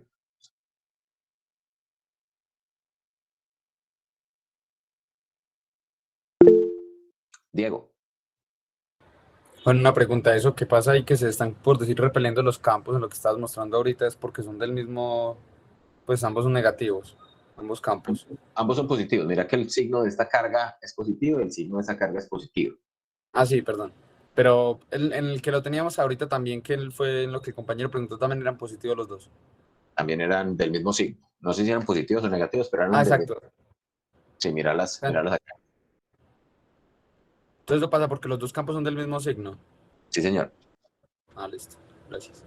Entonces, mira que eso, si nosotros pensáramos esto como si fuera eso que nos explicaron en la primera clase, que dijimos, los elementos o los objetos cargados que tenían cargas del mismo signo tenían un comportamiento de repulsión.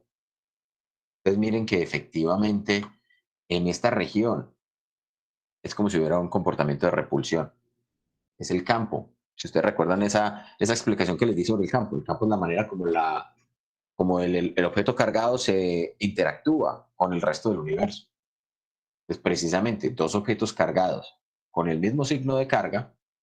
En este caso, las cargas son de -1 nanocoulombios, en el que acá lo puedo invertir y convertirlos en cargas de 1 nanocoulombios, ambas con el mismo signo.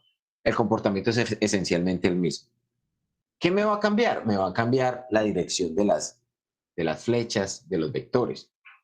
¿Sí? En este caso, miren que aquí apuntan hacia afuera y aquí apuntan hacia adentro. Miremos a ver si de pronto con esto podemos visualizar. Hagamos una rebanada.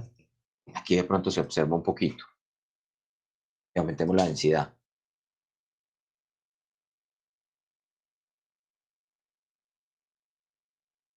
Ah, esto no lo había visto yo. Esto es nuevo.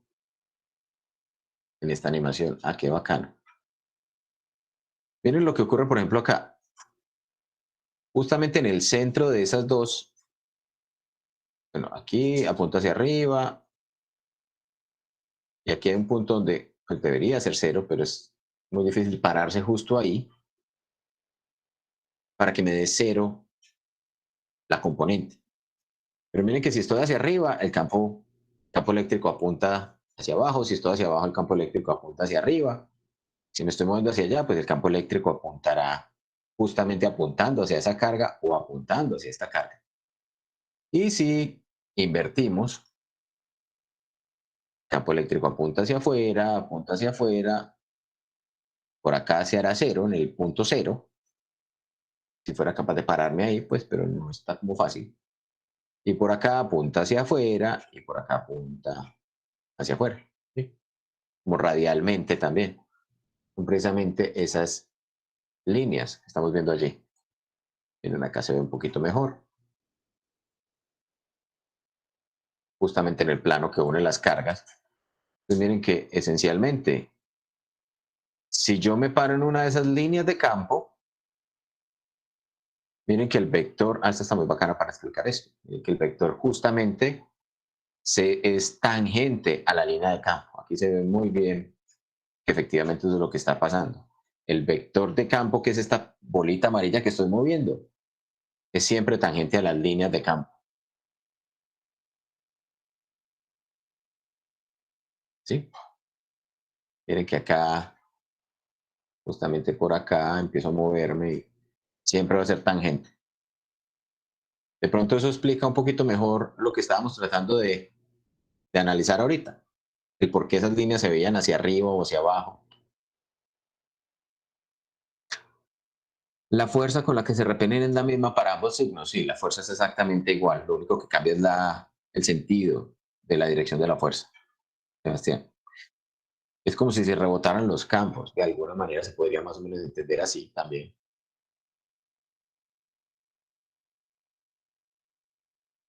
A ver, miremos. A ver si podemos poner aquí el dipolo. Con el dipolo también pasa lo mismo. Miren que justamente acá ya sabemos cuál es la carga, cuál carga es cuál. Miren que acá nos está mostrando esto precisamente. Si estoy parado cerca de la carga que está a la izquierda, el campo apunta hacia afuera. Si me acerco hacia la carga de la derecha, el campo apunta hacia adentro. Entonces esta es la carga negativa, la que está a la derecha, y esta es la carga positiva, la que está a la izquierda. Y en cualquier parte que yo me pare, pues voy a obtener precisamente que mi campo eléctrico es tangente a la línea. Pero miren que esto no solamente ocurre cuando estoy parado justo en ese plano. Vamos a mover el plano. Es una de las cosas bacanas que tiene esta animación. Y yo puedo seleccionar el plano y pararme en otra posición, digamos más atrás.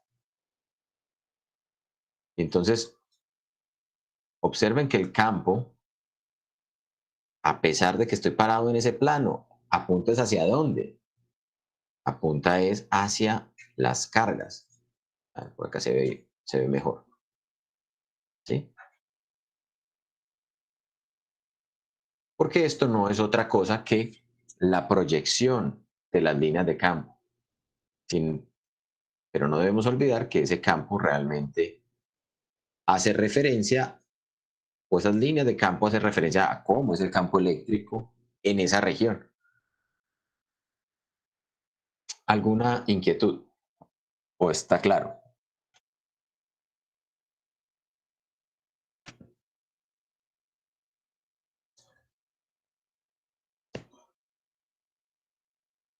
Claro, profe. Bien, entonces con respecto a esto de las líneas de campo, pues miren que esencialmente lo que estamos diciendo es, tenemos cargas positivas, tenemos cargas negativas, y las líneas de campo nos van a decir entonces, esencialmente, cómo es el campo eléctrico alrededor de cada una de ellas. Si, por ejemplo, tenemos la misma cantidad de carga, pues entonces las líneas van de una a la otra. Pero supongamos que acá tenemos una carga más grande.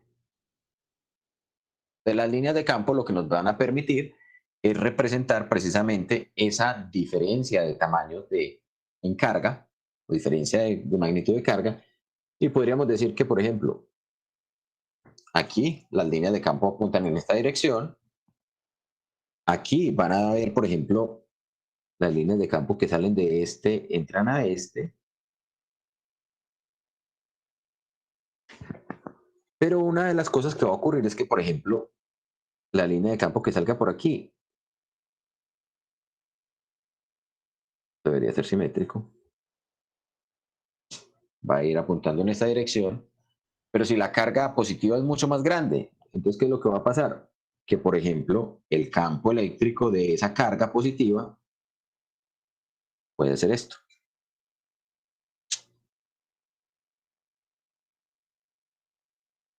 Que es justamente lo que estábamos viendo cuando vimos esa parte de la animación.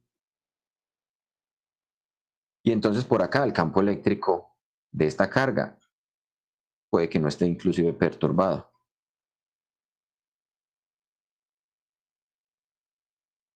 Listo. Entonces esa sería una manera de visualizar cómo es el campo. Si por ejemplo yo pongo entonces una carga de prueba o una partícula cargada cualquiera, ¿sí? La fuerza eléctrica, digamos que esto es una carga positiva, la fuerza eléctrica va a apuntar en esta dirección, que sería la misma dirección que sentirá el campo eléctrico, o la misma dirección en la que está apuntando el campo eléctrico, tangente a esa línea. ¿Listo? Bien, consideraciones importantes a tener cuando estamos trazando líneas de campo. Una, las líneas de campo son infinitas.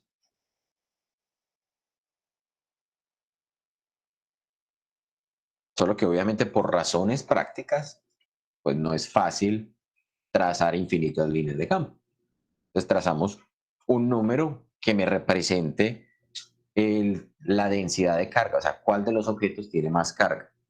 Entonces, por ejemplo, ¿cómo sabemos que este objeto tiene más carga que este? No porque lo pinté más grande, sino porque de él salen más líneas de campo. Entonces, en una configuración, cuando estoy haciendo un análisis como este, por ejemplo, a este le entran 1, 2, 3, 4, 5 líneas de campo. ¿Y de este están saliendo cuántas? 1, 2, 3, 4, 5, 6, 7, 8, 9, 10, 11, 12, 13 líneas de campo. Entonces, la relación de cargas, por ejemplo, es de 13 a 5. Supongamos que acá hubiéramos pintado un par de líneas más para que sea mucho más claro lo que estoy diciendo. Digamos que esto es de 15 a 5, esa relación.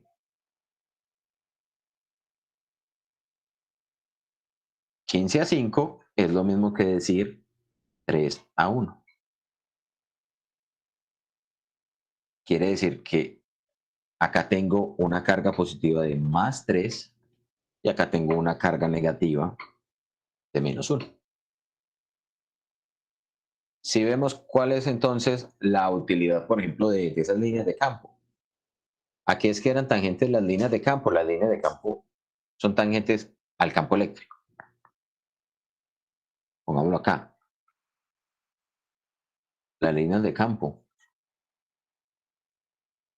son tangentes al campo eléctrico. Miguel, Profe, disculpe una pregunta. ¿Por qué a la derecha de la carga negativa no podrían haber líneas de campo? porque es precisamente esa región, o sea, sí podrían haber, sí, es precisamente esa región donde habíamos mostrado que el campo eléctrico era cero. ¿Sí te acuerdas que cuando nos movíamos a la Sí, señor. ¿sí? Es esencialmente por eso. Vale, muchas gracias. No porque Juan, no es campo eléctrico. El campo eléctrico, o sea, sabemos que hay un puntico por aquí donde el campo eléctrico vale cero. Por acá, el campo eléctrico es igual a cero.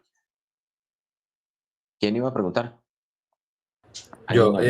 se podría decir que es porque eso pasa, entre comillas, de una manera mnemotécnica, es como por decir que toda su carga o todas sus líneas se están ocupando en contrarrestar las cantidad de líneas de la otra carga, por eso queda el espacio tan cerca de la carga negativa, Sí, donde podría, es cero. Listo, podrías gracias. interpretarlo de esa manera. Pero entonces sí, es importante que cuando estemos haciendo un diagrama como este, que el número de líneas que salen de la carga, eh, digamos, de mayor valor, debe ser proporcional a esa cantidad de carga. Y el número de líneas que llegan a la carga de menor valor debe ser proporcional a esa cantidad de carga, ¿cierto? Esa es como la manera como se dibujan las líneas de campo, para podernos dar una idea de cuál, digamos, de cuál de las dos tiene mayor magnitud de campo eléctrico. Miren que por acá, toda esta región tiene muchas más líneas de campo que esta región de por aquí. La región de por aquí tiene menos líneas de campo, están más separadas. Entonces podríamos decir que de alguna manera el campo eléctrico es menos intenso por aquí que por acá, como magnitud total de campo. ¿Sí? Es interesante, por ejemplo, darse cuenta que esta idea o esta noción de las líneas de campo eléctrico realmente no es para nada nueva. El señor James Clerk Maxwell, en su trabajo de análisis de del electromagnetismo, publicó esta imagen. Esto que vemos acá es esencialmente una serie de líneas o una serie de superficies entre dos objetos cargados. Este que tenemos acá, este A tiene un valor de 20 y este B tiene un valor de 5. 20 a 5 sería la relación que tendrían esas dos. Miren que esto esencialmente sería de 5 a 1. Perdón, de 4 a 1. Entonces es como si esto fuera un objeto que está cargado con más 4, digamos con más 4, por ejemplo, y esto es como si fuera un objeto que está cargado con más 1. ¿Cómo sabemos que las cargas son iguales? Observen que en este caso, estas líneas, ¿sí? Estas que estamos pintando acá, apuntan justamente hacia afuera.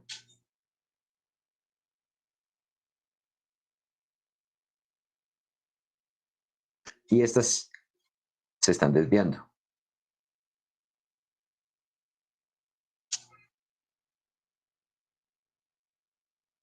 ¿Listo? Si contáramos la cantidad de líneas, observaríamos que también tenemos 4 veces mayor cantidad de líneas que salen de la carga más grande que las que están llegando a la carga más pequeña. En este caso, miren que no están llegando a la carga más pequeña, sino que salen 4 veces más líneas de este que las que salen de este. En este caso estamos hablando de cargas que son del mismo signo. Uno que tiene cargas de signos opuestos, es esta otra imagen. Miren que este tiene, voy a ponerlo por aquí también, y uno tiene una magnitud de 20 y el otro de -5. Es decir, sería como el análogo a este, solo que con cargas de signos opuestos. Entonces este, por ejemplo, tendría sus líneas de campo saliendo de este y entrando a este.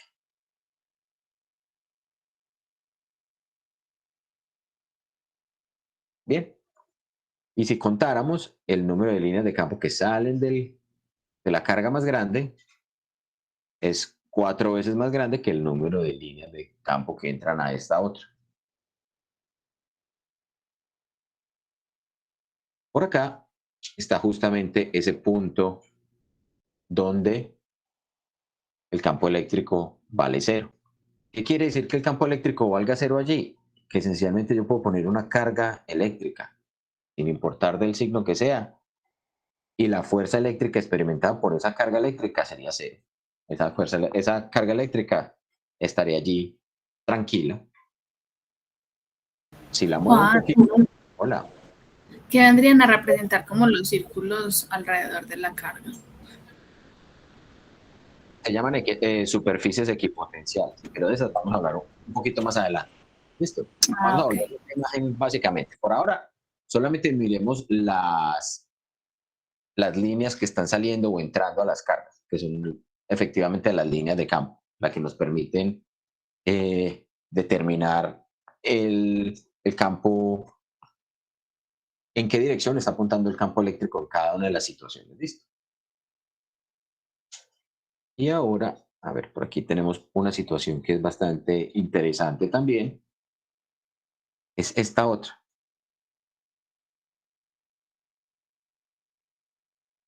Podríamos ponerla así, pongámosla así, ¿qué importa? Es esta. Esto es un dipolo. Es decir, en estos casos de acá teníamos una relación de carga de 4-1, ¿cierto? 4 cargas de un signo y una carga del mismo signo. 4 cargas de un signo y una carga del signo opuesto. En este caso tenemos lo que se conoce como un dipolo.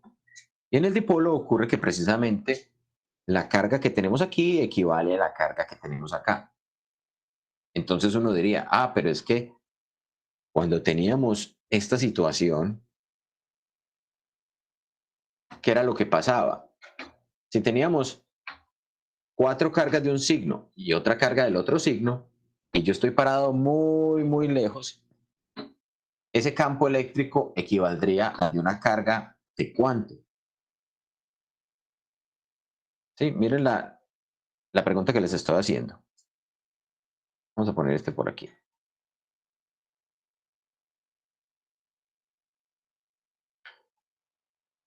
Si yo soy un observador, ¿qué pasaría entonces, por ejemplo, con las líneas de campo eléctrico por allá, que van hasta el infinito?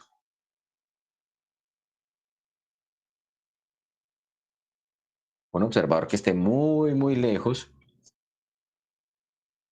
diría, es que si yo me paro aquí, voy a sentir una fuerza eléctrica hacia allá. ¿Asociada con qué cantidad de carga? Si yo quisiera medir esa fuerza eléctrica. Esa fuerza eléctrica, digamos que tiene una carga Q, sería Q multiplicada por la cantidad de carga que me está generando esta distribución. Pero desde muy lejos, esta distancia que hay de acá hasta acá, esta distancia que hay entre las dos partículas cargadas es casi que despreciable. Entonces es como si la carga de +4 se me sumara con la carga de +1. Por allí Eduardo ya nos adelantó, es 5. Entonces esto es como si fuera la fuerza eléctrica de Q por 5 por K sub E, o dividido esta distancia que tenemos acá, esta distancia que llamémosla R muy lejos, por R muy lejos, al cuadrado, en la dirección radial.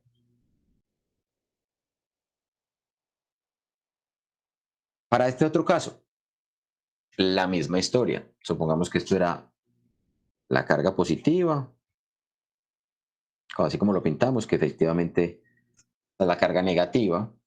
Si estoy muy, muy lejos, pues las líneas de campo de la carga positiva se van a tragar a esa línea, a esa cargueta negativa. Y entonces si yo me paro muy, muy lejos y pongo una carga aquí, esa carga va a decir, es que esto era, si acá tenía más 4 y acá tenía menos 1, en total es como si tuviera ¿cuánto? Únicamente más 3. Entonces la fuerza eléctrica que va a sentir este señor por aquí, a una distancia muy lejos, la fuerza eléctrica va a ser igual entonces a Q por más 3 por K sub E sobre R muy lejos al cuadrado en la dirección radial. Listo. Pero entonces miren que precisamente el hecho de estas dos cargas ser de signos contrarios hacen que uno esencialmente diga una cancela a la otra. Y entonces, ¿por qué es muy interesante este caso del dipolo? Este es el dipolo.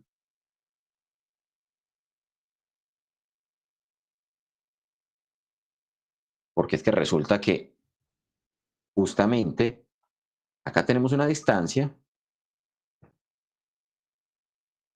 D,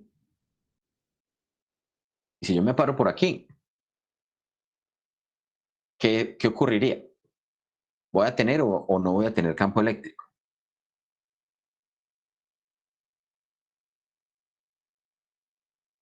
A una distancia muy lejos. Uno pensaría que es neutro, ¿sí o no? Uno diría, no, es neutro. Pero resulta que el dipolo tiene la característica de que estas líneas que salen vuelven y se cierran sobre sí. Y entonces el campo eléctrico va a apuntar por acá. Y entonces si yo pongo en esa posición una partícula cargada, ella va a sentir una fuerza que apunta hacia allá. Vemos que esto es más. Ella va a sentir una fuerza eléctrica que apunta hacia allá. ¿Sí? Entonces por eso es que es muy interesante ese dipolo. Es un caso particular. ¿Listo?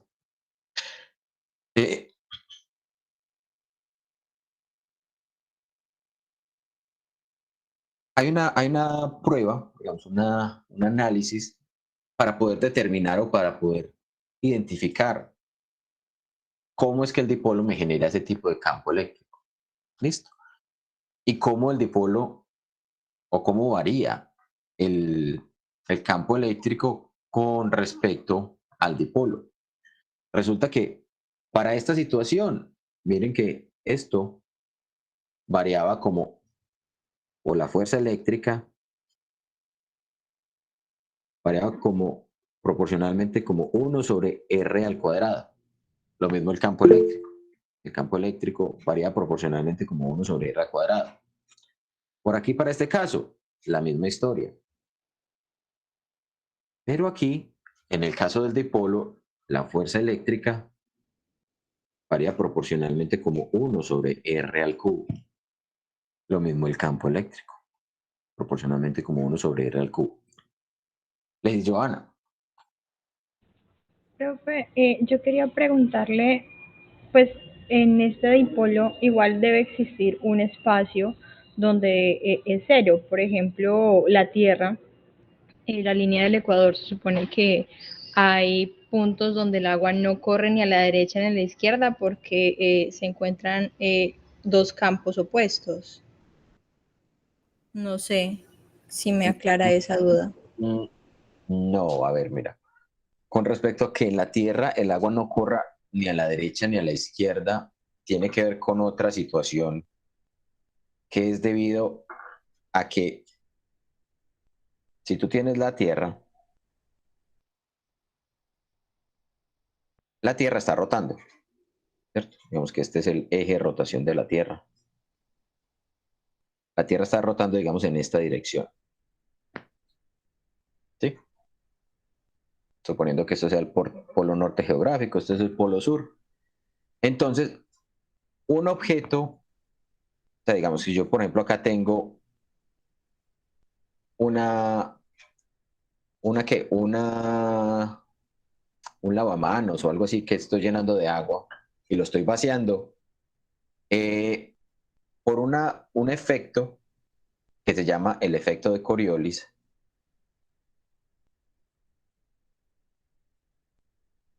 esas moléculas que están moviéndose van a sentir o van a experimentar una rotación en un sentido. Por debajo de la línea del ecuador, esa rotación va en el otro sentido. ¿Sí? Y justo en el ecuador, pues no va ni en un sentido ni en el otro. Es eso lo que está ocurriendo. Pero en esta situación del dipolo, lo que estamos diciendo es, ese dipolo, donde yo tengo dos cargas que tienen la misma magnitud y están separadas a una cierta distancia, me producen campos aún a una distancia muy grande, y no es que se observen como si no existiera la carga, como si simplemente fuera neutro. No, hay una presencia de campo eléctrico debido a esa configuración de dipolo. Entonces, con eso es lo que quiero que arranquemos la próxima clase, haciendo el análisis de cómo es y cómo podemos determinar precisamente que ese campo eléctrico y esa fuerza eléctrica que sienten, digamos, los objetos cargados en presencia de un dipolo obedecen a un análisis o a una relación de proporcional de 1 sobre la distancia al cubo. Es decir, cae mucho más rápido, porque 1 sobre r al cubo cae más rápido que 1 sobre r al cuadrado. Pero aún así, a una distancia considerable, se sigue observando campo eléctrico, fuerza eléctrica. ¿Listo? Y con respecto a esto de Coriolis, digamos que es parte, digamos, de un curso de mecánica, o sea, de física mecánica un poco más avanzado. ¿Qué programa estás estudiando tú? ¿Quién fue que me preguntó? ¿Laura? No. No, Lady. Lady fue quien me preguntó. Lady, ¿qué programa estás estudiando tú? Ingeniería eléctrica, profe. Ingeniería eléctrica. Bueno, yo no estoy seguro si los de ingeniería eléctrica ven algo como eso, pero podría. Pues cierto, en los cursos, por ejemplo, de dinámica que ven los de ingeniería mecánica, se ve eso. En los cursos de física, bueno, aquellos de ingeniería física que de pronto tomen cursos de mecánica clásica, también podrían ver ese tema. Es un tema bonito, es un tema muy, muy interesante. Sí, es que alguna vez escuché a una compañera que era de ingeniería química, no sé por qué lo sabía, y me pareció interesante. Cuando usted estaba hablando de los dipolos lo recordé y quise preguntarle, pues porque me pareció algo similar, entonces quería salir de la duda. Sí, no es exactamente el mismo efecto del dipolo, pero sí tiene que ver con movimientos que ocurren sobre objetos que están rotando. Si recuerdas, al final del curso de física mecánica se ve, digamos, la parte de rotación del cuerpo rígido. Si recuerdas que, por ejemplo, se veían momentos de inercia, rodadura, todo este tipo de fenómenos.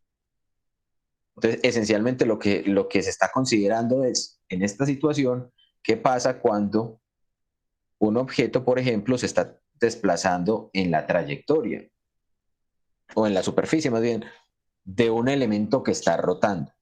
Pues allí se experimentan lo que se conocen como aceleraciones y fuerzas de Coriolis.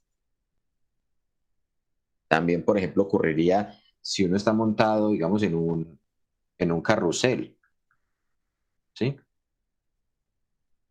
Entonces, por ejemplo, aquí está el caballito, qué sé yo, cualquier cosa. Y el carrusel va girando en esta dirección y uno se mueve hacia el centro del carrusel. O sea, está parado aquí y empieza a desplazarse radialmente hacia el centro del carrusel. Las fuerzas que se experimentan allí son no solamente debidas a las fuerzas, digamos, de los marcos de referencia inercial, sino que eso se está moviendo y usted está desplazándose.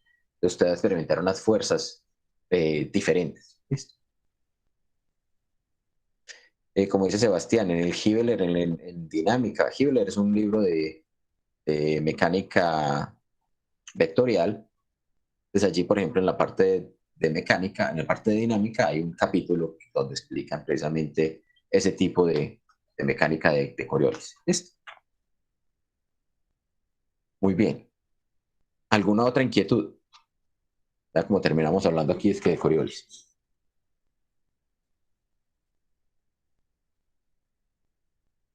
Muy bien, voy a parar entonces la grabación. La próxima clase hacemos ejercicio.